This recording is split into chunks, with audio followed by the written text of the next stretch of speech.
Que Dieu, le Créateur, vous bénisse abondamment au nom qui est au-dessus de tout nom, Jésus-Christ. Bienvenue à cette émission « Que dit la parole de Dieu ?» C'est moi, votre serviteur, le révérend Bem Kitungbanda. Aujourd'hui, nous allons dans la parole de Dieu pour considérer le thème suivant. Le parler en langue, preuve de la résurrection de Jésus-Christ. Le parler en langue, preuve de la résurrection de Jésus-Christ. S'il vous plaît, prenez vos Bibles et allez avec moi dans l'évangile de Marc. L'évangile de Marc, chapitre 16. Et nous allons lire le verset 15 à 19. Le contexte ici est que le Fils de Dieu, Jésus-Christ, était ressuscité. Il est dans son corps ressuscité, il est apparu à ses disciples, à ses apôtres. Et il leur a confié une mission que nous allons lire dans ce passage. Verset 15 de Marc 16. Puis il leur dit, puis Jésus-Christ leur dit, Jésus-Christ s'adresse à ses disciples, à ses apôtres. Il leur dit, allez par tout le monde et prêchez la bonne nouvelle à toute la création. Jésus-Christ, dans son corps ressuscité, donne la mission à ses disciples d'aller par tout le monde et prêcher une seule chose, la bonne nouvelle à toute la création. La bonne nouvelle est la résurrection de Jésus-Christ. L'évangile, c'est la bonne nouvelle qui fait allusion à la résurrection de Jésus-Christ. Verset 16 de Marc 16. Ici, c'est Jésus-Christ qui continue son message. Il dit, celui qui croira et qui sera baptisé sera sauvé. Mais celui qui ne croira pas sera condamné. Celui qui croira quoi?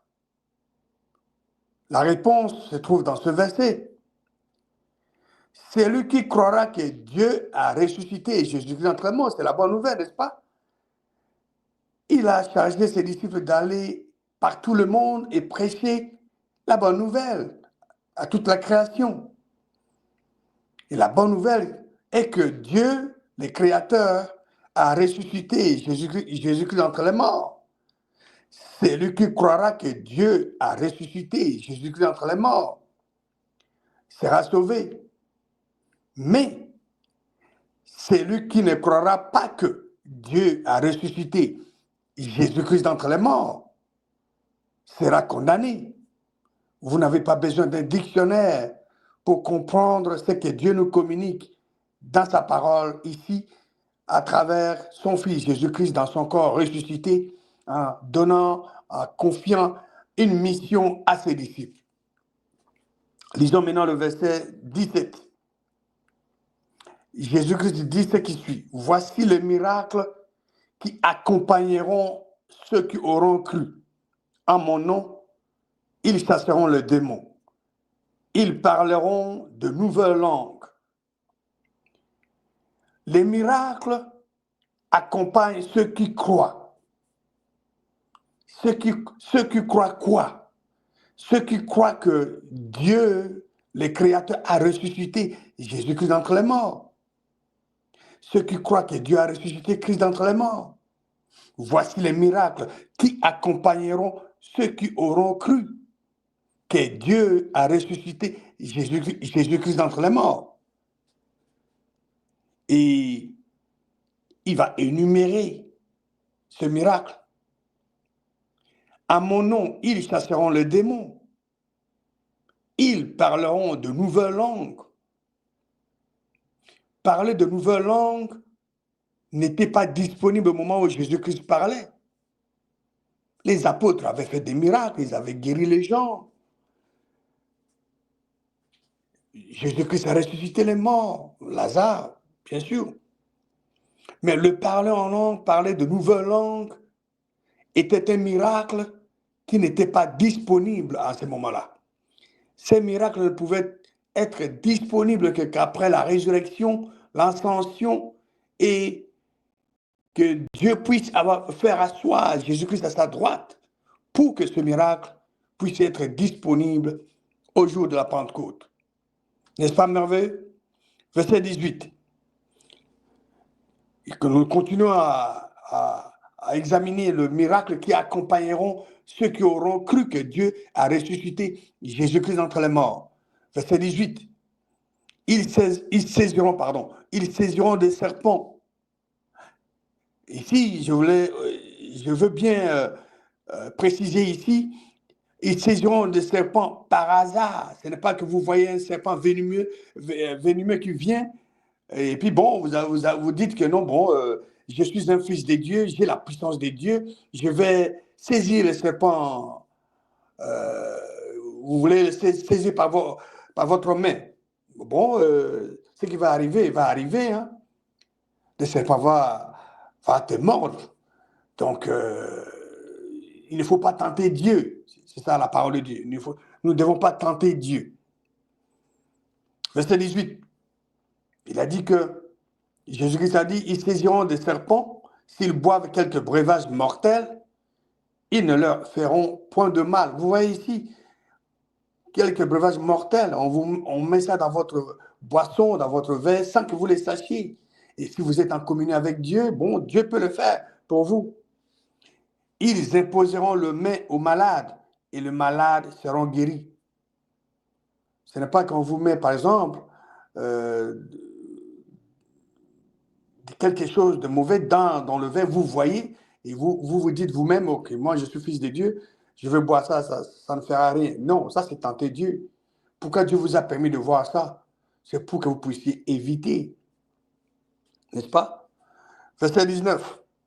Le Seigneur, après leur avoir parlé, fut enlevé au ciel et il s'assit à la droite de Dieu. Allons maintenant dans le livre des Actes, chapitre 1. Pendant la période où Jésus-Christ était apparu à ses disciples dans son corps ressuscité, rappelez-vous, il est resté dans son corps ressuscité 40 jours et 40 nuits sur cette terre, avant que Dieu ne puisse l'enlever, l'amener au ciel et le faire asseoir à sa droite dans le lieu céleste. Acte chapitre 1, verset 8, ici Jésus-Christ dans son corps ressuscité s'adresse à ses disciples. Il leur dit, mais vous recevrez une puissance. Mais vous recevrez quoi? Une puissance. Quelle est cette puissance? Il donne le détail, le Saint-Esprit. Mais vous recevrez une puissance. Le Saint-Esprit survenant sur vous. Et vous serez mes témoins à Jérusalem, dans toute la Judée, dans la Samarie et jusqu'aux extrémités de la terre. Selon Actes chapitre 1, verset 8, quand vous recevez la puissance du Saint-Esprit, vous devenez le témoin de qui? Vous devenez le témoin de Jésus-Christ. C'est ce qu'il a dit ici. Mais vous recevrez une puissance, le Saint-Esprit survenant sur vous, et vous serez mes témoins à Jérusalem, dans toute la Judée, dans la Samarie. Vous et moi, nous ne sommes pas là-bas. Jusqu'aux extrémités de la terre. Vous et moi, nous faisons partie des extrémités de la terre. Donc, cette promesse est pour vous et pour moi. Allons maintenant dans le livre des Actes, chapitre 2. Nous sommes dans les Actes, allons au chapitre 2, verset 4. Ici, les apôtres attendaient ce que Dieu avait promis. Jésus-Christ leur avait annoncé cela. Et ils étaient tous ensemble. Et qu'est-ce que la parole de Dieu dit au verset 4 de Acte 2? Et ils, les 12 apôtres, et ils furent tous remplis de quoi? Du Saint-Esprit. C'est ça la puissance. Jésus a dit, vous recevrez, Acte 1, 8, vous recevrez une puissance, le Saint-Esprit survenant sur vous. Ici, au jour de la Pentecôte, la parole de Dieu nous dit, ils furent tous remplis du Saint-Esprit. de cette puissance-là promise et s'est mis à parler en d'autres langues selon que l'Esprit leur donnait de s'exprimer. Ce sont les apôtres qui se sont mis à parler en d'autres langues selon que Dieu leur donnait de s'exprimer. Les apôtres étaient avec Jésus-Christ. Ils ont vu Jésus-Christ arrêté, crucifié. Jésus-Christ était mort, enseveli 3 jours et 3 nuits dans la tombe. Dieu, par sa puissance infinie, a ressuscité Jésus-Christ entre les morts.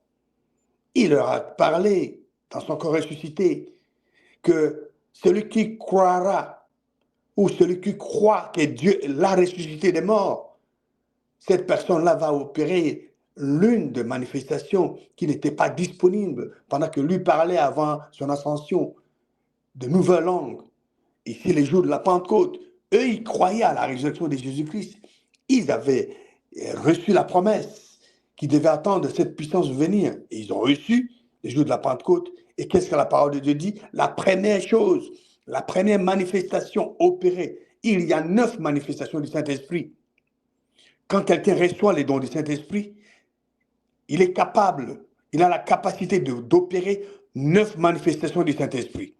Mais ici, les jours de la Pentecôte, pour la toute première fois, quand les apôtres ont reçu les dons du Saint-Esprit, la puissance promise, la puissance d'en haut, ils ont opéré la manifestation de parler en langue. Verset 5. Or, il y avait en ce jour à Jérusalem de Judéens, hommes pieux de toutes les nations qui sont sous le ciel. Actes chapitre 2, verset 6. Au bruit qu'il y eut lieu, la multitude accourut et elle fut confondue. Pourquoi? Parce que chacun les attendait parler dans sa propre langue. La multitude qui a accouru était confondue parce que chacun attendait les apôtres, les 12 apôtres, parler dans leur propre langue. Verset 7. Ils étaient tous dans l'étonnement et la surprise, et ils se disaient les uns aux autres, voici ces gens qui parlent, ne sont-ils pas tous Galiléens? Et comment les attendons-nous dans notre propre langue à chacun, dans notre langue maternelle? Quelle était la preuve que les apôtres étaient devenus les témoins de Jésus-Christ?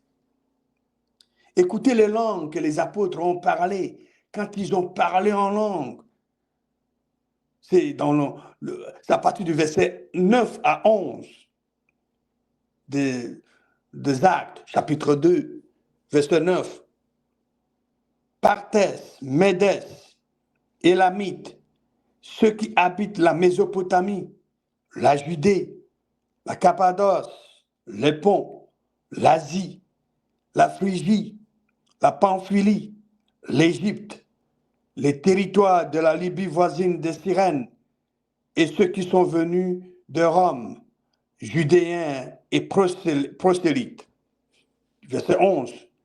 Crétois et Arabes, comment les entendons-nous parler dans nos langues? Quoi? De merveilles de Dieu. Les apôtres, qui étaient tous des Galiléens, avaient parlé en langue qui leur était inconnue, de merveilles des dieux. Ces gens-là les entendaient parler des merveilles des dieux. Et l'apôtre Pierre donne encore plus de détails sur la résurrection de Jésus-Christ lors de son premier sermon, immédiatement après la réception de la puissance d'en haut. C'était les jours de la Pentecôte. Actes chapitre 2, rappelez-vous au verset 4, ils ont reçu les dons du Saint-Esprit. Ils se sont mis à parler en langue. Les gens qui étaient là étaient bouleversés parce que chacun les attendait dans sa propre langue. Et au verset 29 de Actes chapitre 2, parce que les gens, les diables, étaient intervenus pour confondre les gens, pour dire que non, bon, ces gens-là ils étaient ivres, hein. au lieu de glorifier Dieu, de sa promesse qui s'est accomplie dans la vie des apôtres, non. L'adversaire qui travaille avec les gens pour dire que non, non, non, ces gens-là sont ivres. Ils sont très tôt matin comme ça, ils sont ivres. Alors Pierre devait se lever avec les 11 pour déclarer la parole de Dieu à ceux qui étaient là, pour remettre les choses en ordre. Verset 29. Hommes frères, qu'il me soit permis de vous dire librement au sujet du patriarche David, qu'il est mort, qu'il a été enseveli et que son sépulcre existe encore aujourd'hui parmi nous. Vous voyez, ce verset, je crois que les gens qui disent que les morts sont vivants doivent lire ce verset. Vous savez, David, n'est-ce pas? Il fut roi en Israël, le père de Salomon. Il a fait des grandes choses, c'est l'homme selon le cœur de Dieu. La Bible nous dit ici, il a été enseveli. David n'est jamais monté au ciel. Il a été décomposé, il est dans le séjour de mort, il attend le retour du Christ. Au verset 30, il est dit, comme il était prophète et qu'il savait que Dieu lui avait promis avec serment de faire asseoir un de ses descendants sur son trône, c'est la résurrection du Christ qu'il a prévu et annoncé en disant qu'il ne serait pas abandonné dans le séjour des morts et que sa chair ne verrait pas la corruption. C'était la résurrection de Jésus-Christ qu'il avait dit, qu'il avait prédit. Verset 32. C'est Jésus que Dieu a fait quoi? A ressuscité. Nous en sommes tous témoins. Rappelez-vous de Actes chapitre 1, verset 8. Vous recevez, Jésus-Christ a dit à ses disciples, à ses apôtres, vous recevrez les dons du Saint-Esprit. Vous recevrez une puissance, les dons du Saint-Esprit. Vous serez mes témoins. Vous serez mes témoins. Ils sont devenus des témoins. Les apôtres, les 12 apôtres étaient devenus des témoins. L'apôtre Pierre, témoin ici. Nous en sommes tous témoins. Verset 33.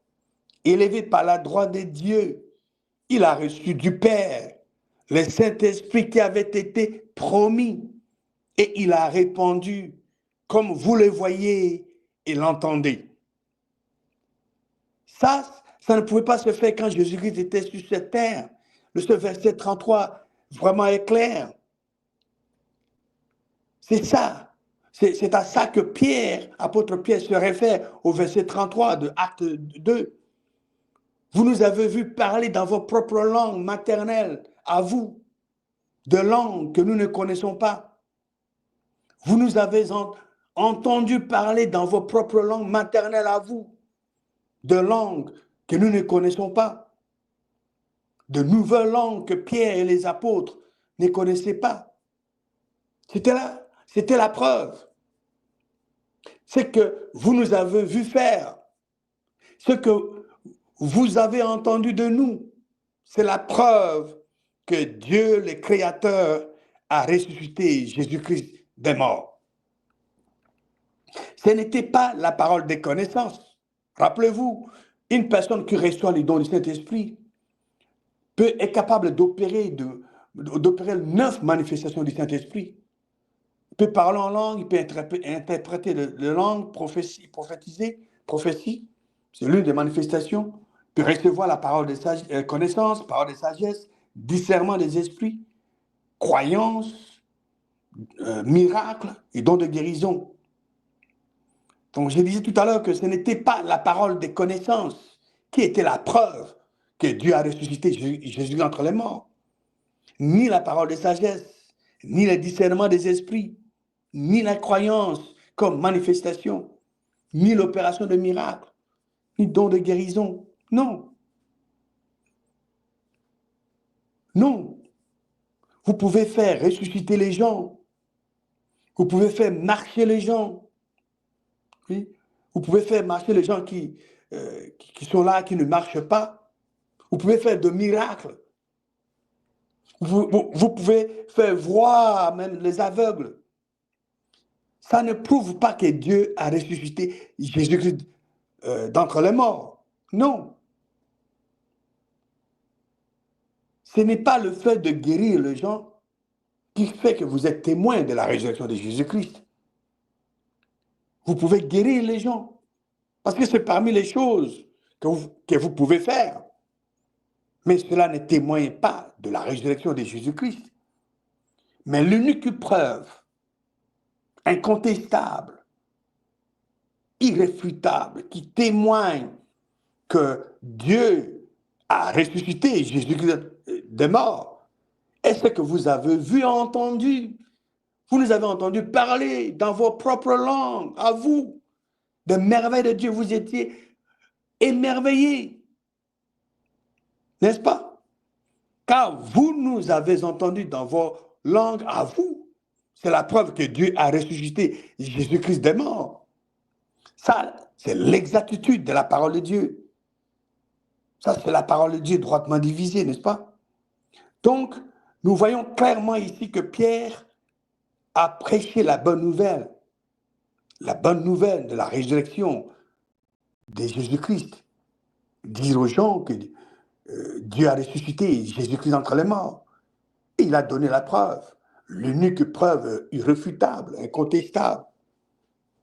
Maintenant, nous devons nous poser une question. Pourquoi le parler en langue vous rend témoin? Quel mécanisme qui est dans le parler en langue? Qu'est-ce qui fait que quand vous parlez en langue abondamment dans votre vie, vous deviendrez automatiquement témoin?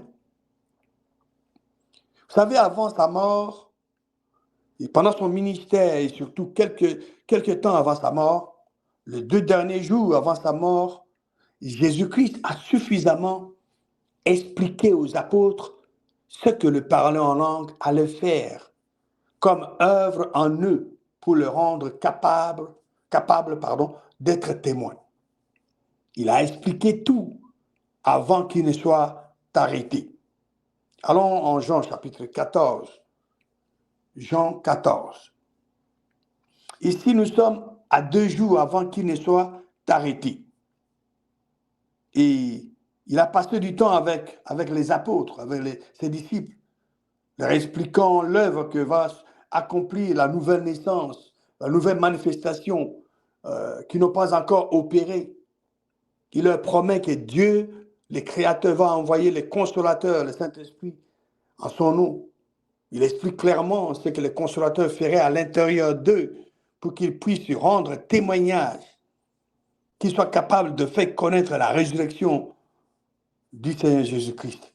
Il a tout expliqué des jours, au moins avant qu'il ne soit arrêté.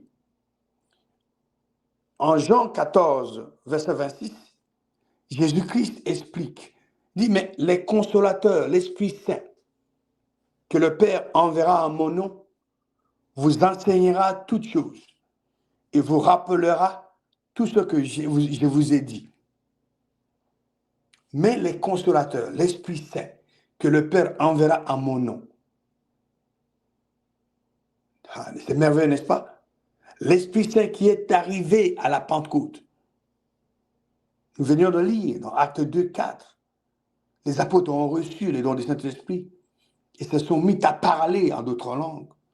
Ils n'étaient pas poussés. Ils ont reçu, ils savaient qu'ils ont reçu le don, ils ont agi sur le don, ils se sont mis à parler. Ce n'est pas l'Esprit qui s'est mis à parler à travers eux, non. Ils se sont mis à parler en d'autres langues. Le Père a envoyé les consolateurs, le don du Saint-Esprit, au nom de Jésus-Christ.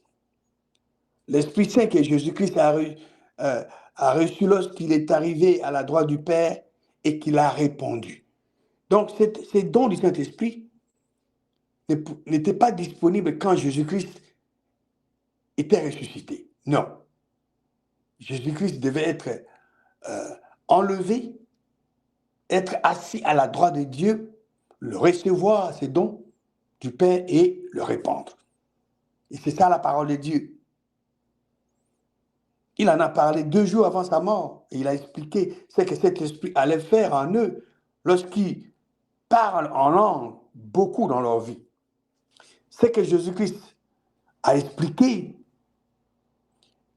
donc, en ce qui concerne la manifestation de parler en langue, c'est qu'il a expliqué aucune autre manifestation ne peut faire ça. Parmi les 9 manifestations du Saint-Esprit que je venais d'énumérer, la seule et unique manifestation qui peut faire ce travail dans votre vie, c'est le parler en langue. Après la nouvelle naissance, il y a combien de manifestations disponibles à un individu, à un croyant? Il y en a 9. Et de ces 9, comme je venais de le dire, une seule peut faire ce que Jésus-Christ venait d'expliquer dans Jean 14, verset 26, quand vous parlez beaucoup en langue, cela va arriver. C'est seule cette manifestation de parler en langue. Donc, si vous ne vous attachez pas, si vous ne vous attachez pas à cette manifestation de parler en langue dans votre vie, ce que Jésus-Christ a promis que le parler en langue va faire dans la vie des disciples n'arrivera jamais dans votre vie. Et vous aurez toujours peur de parler de Jésus-Christ.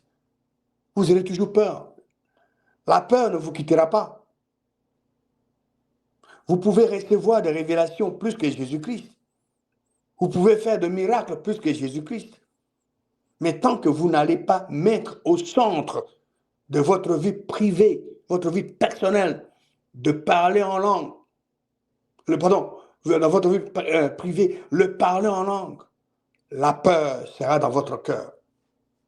Vous n'allez pas peut-être l'avouer, mais peu importe, la peur sera là. La peur va dominer vos actions. Vous aurez honte de parler de Jésus-Christ. Rappelez-vous, l'apôtre Paul, en Romains chapitre 1, a dit avec audace, je n'ai point honte. De quoi? De l'évangile. Rappelez-vous de l'évangile, la bonne nouvelle de la résurrection de Jésus-Christ. Romains 1, verset 16. Car je n'ai point honte de l'évangile. C'est une puissance de Dieu pour le salut de quiconque croit, n'importe qui croit. Qu'est-ce qui a enlevé la peur dans la vie de Paul? Rappelez-vous de ce que l'apôtre Paul a dit en ce qui concerne le parler en langue dans 1 Corinthiens chapitre 14. Donc, si il n'avait pas la honte de l'évangile, parce que l'apôtre Paul a dit dans 1 Corinthiens 14, je rends grâce à Dieu de ce que je parle en langue plus que vous tous. Vous vous rappelez, n'est-ce pas? Il parlait beaucoup en langue. En conclusion, nous venons de voir que le parler en langue est une preuve tangible, preuve irréfutable, incontestable de la résurrection de Jésus-Christ. Une manifestation puissante du Saint-Esprit. Pierre démontre dans le livre des Actes des Apôtres que cette capacité à parler dans de langues inconnues par les disciples est l'unique preuve irréfutable que Dieu a ressuscité Jésus-Christ d'entre les morts.